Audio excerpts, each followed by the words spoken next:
Bonjour à tous, j'espère que vous allez bien. Je vous retrouve pour une vidéo sur mes favoris du moment. Ça fait super longtemps que j'en ai pas fait une. Je vais donc vous parler de mes favoris make-up, vêtements, séries, plein de choses pour vous faire découvrir certains trucs que vous ne connaissez peut-être pas. En tout cas, je l'espère et on commence tout de suite.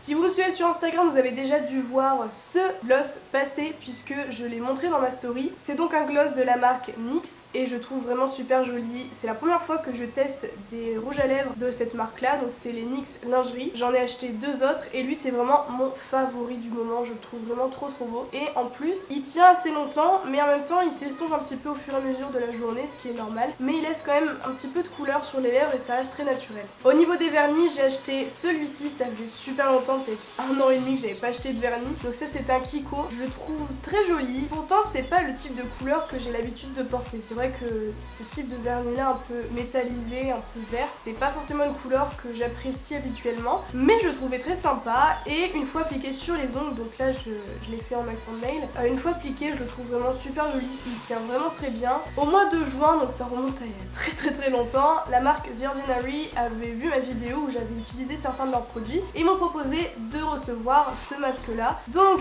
j'ai mis du temps avant de le tester puisque j'avais d'autres produits à tester avant et celui-là je l'ai testé il n'y a pas très longtemps. Je l'ai quand même pas mal utilisé parce qu'il est vraiment très bien. Donc c'est un masque normalement qui est censé réduire les boutons. J'ai plus trop de boutons en ce moment, c'est plus des boutons de règles donc voilà, j'adore la vie. Mais ce qui est bien avec ce masque, c'est très dégueulasse d'ailleurs, j'ai pas nettoyé le bouchon. Donc c'est un masque noir et il y a des petits grains, donc ça exfolie légèrement la peau aussi. Donc on laisse reposer quelques minutes et ensuite on vient le rincer. Et franchement, à chaque fois que j'utilise, j'ai la peau super douce après. Je fais pas trop de masques en ce moment, pourtant je devrais en faire. Mais celui-là, j'adore l'utiliser puisque comme j'ai dit, il exfolie un petit peu la peau et il la rend super douce. Il enlève toutes les impuretés et il est vraiment top. Au niveau des vêtements, j'ai acheté ce pantalon que je trouve vraiment super joli, donc avec des carreaux blancs. Voilà, il est vraiment très bien, donc il est super élastique et moi j'adore ce genre de pantalon. Je suis libre de mes mouvements, donc voilà, j'attendais les soldes ou quoi que ce soit et au final j'en ai trouvé un à Bershka qui était à 13 €. Et quand je l'ai vu, j'ai fait bah go l'essayer, et quand je l'ai essayé, j'ai fait go l'acheter. Je le trouve vraiment trop joli. Il taille super bien. Je trouve par contre qu'il manque un petit peu d'élastique au niveau de la ceinture, donc je vais en rajouter un. Je vais essayer de rajouter ça si j'y arrive parce qu'il me sert pas assez, donc je fais que le perdre. Et vu qu'il n'y a pas de petite anse pour mettre la ceinture, on ne peut pas cintrer. Donc c'est vrai que c'est un peu galère, mais ouais, je vais essayer de bricoler tout ça. En tout cas, je trouve qu'il est bien taillé au niveau des fesses. Ça fait de très belles fesses, donc je suis vraiment super contente. Et puis voilà, je voulais vraiment un pantalon comme ça. Je suis contente de l'avoir trouvé et c'est mon grand favori. J'aime trop, j'ai trop envie de le porter tout le temps en fait.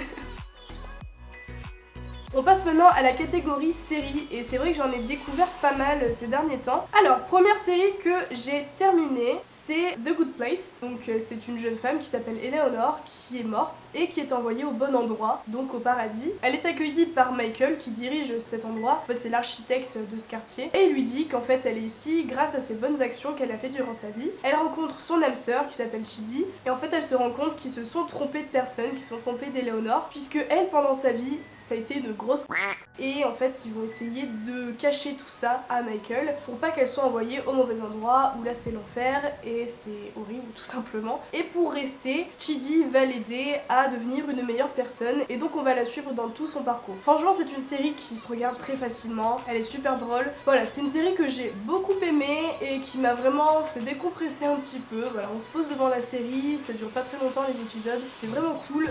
Voilà, ça se regarde à tout âge en plus, je vous la conseille vivement parce qu'elle est vraiment bien. On passe à une série française qui s'appelle Marianne, que j'ai regardée il y a quelques mois. Donc en gros c'est une jeune écrivaine qui depuis toute petite va voir Marianne et c'est une sorcière, elle va la voir dans ses rêves et pour s'en débarrasser, il y a mon œil qui commence à pleurer parce que je suis malade. Et pour s'en débarrasser, elle va écrire un livre sur Marianne et sur ses aventures. Et au final, Marianne va réellement prendre vie et elle va tout faire pour s'en débarrasser. Donc il y a vraiment un parallèle entre ses romans et la vraie vie qui se produit vraiment et c'est vrai que c'est hyper intéressant. En tout cas, moi j'ai vraiment beaucoup aimé. C'est tourné en Bretagne et j'ai trouvé vraiment intéressante. Il y a l'actrice qui joue la sorcière. Elle fait flipper, mais vraiment horrible. Toujours dans les séries d'horreur, il y a The Haunting of Hill House. En gros, c'est une famille qui a grandi dans une maison qui était hantée et il y a une des petites filles qui a toujours été hantée par, je sais plus comment elle s'appelle, mais en gros c'est une femme qui est pendue et c'est la femme au cou tordu je crois parce qu'elle est tordue comme ça et c'est très flippant quand elle apparaît. Et au final ils se rassemblent et ça va être de pire en pire. C'est une série que j'ai regardée assez facilement puisqu'il n'y a qu'une saison toujours de 10 épisodes et elle est vraiment bien et parfois elle fait très peur. Aussi, gros coup de cœur de cet été, c'est Scam France. J'ai pas encore regardé les autres scams et voilà, il y a 4 saisons avec une dizaine d'épisodes à chaque fois et ils durent environ 20 minutes donc ça se regarde super rapidement. C'est une série donc française forcément, qui est inspirée de la version suédoise. J'ai vraiment adoré parce qu'en fait on suit une bande de lycéens qui vivent plein de trucs différents et chaque saison est centrée sur un personnage différent. Il y a plein de choses, plein de questionnements que les ados se posent, tout ce qui est relationnel, tout ce qui est école, familial, enfin voilà, plein de choses qui sont abordées dans cette série et j'ai vraiment accroché. C'est super drôle, c'est touchant à la fois, comment j'ai chialé devant cette série aussi. Enfin voilà, en tout cas je vous la conseille vivement. J'ai regardé aussi Chambers qui est une série Netflix, donc il n'y a qu'une seule saison de 10 épisodes. Elle est un peu compliquée à comprendre, je dois vous avouer que vers la fin j'ai pas compris. En gros c'est une jeune femme qui fait un arrêt cardiaque et elle va se retrouver avec un nouveau cœur. Sauf que elle va rencontrer la famille de la jeune fille qui a donné son cœur. C'est un peu compliqué à expliquer mais en gros il y a l'esprit de la jeune fille qui est morte qui à travers l'organe, à travers le cœur va lui montrer comment elle est morte, pourquoi elle est morte. Ça part vraiment en cacahuète, on sait jamais ce qui se passe. Enfin j'ai vraiment eu du mal à comprendre, faudrait que je la re-regarde. Si vous êtes jeune je la conseille pas vraiment parce que comme j'ai dit c'est un peu compliqué à comprendre mais en tout cas j'ai vraiment adoré et je vous la conseille. Ça fait un petit peu peur à des moments, mais encore ça va. Et on termine par une série française qui s'appelle Family Business, que j'ai vraiment beaucoup aimé. En gros, c'est une famille qui tient une boucherie et il y a le fils qui doit reprendre la boucherie, mais il a pas trop envie d'être boucher. Et de fil en aiguille, il va se rendre compte qu'il y a du fric à faire dans la culture de cannabis et ils vont en faire une entreprise familiale. Ils vont essayer de pas se faire choper par les flics puisque c'est illégal en France. C'est très drôle, c'est plutôt sympa à regarder, ça se regarde facilement et moi j'ai beaucoup aimé, j'ai beaucoup ri parce qu'en plus les acteurs sont vraiment très drôles. Donc voilà, j'espère vraiment que cette vidéo sur mes favoris du moment vous ont plu. J'ai pas mal parlé de séries parce que j'ai pris beaucoup de retard pour vous parler de tout ça. Il y a tellement de séries que j'ai beaucoup aimé ces derniers temps que je ne pouvais pas ne pas vous en parler. En tout cas, si vous avez des favoris à me conseiller, des séries ou quoi que ce soit, n'hésitez pas à me le dire dans les commentaires. J'y répondrai comme toujours. Je vous retrouve très bientôt dans une nouvelle vidéo et je vous fais plein de gros bisous.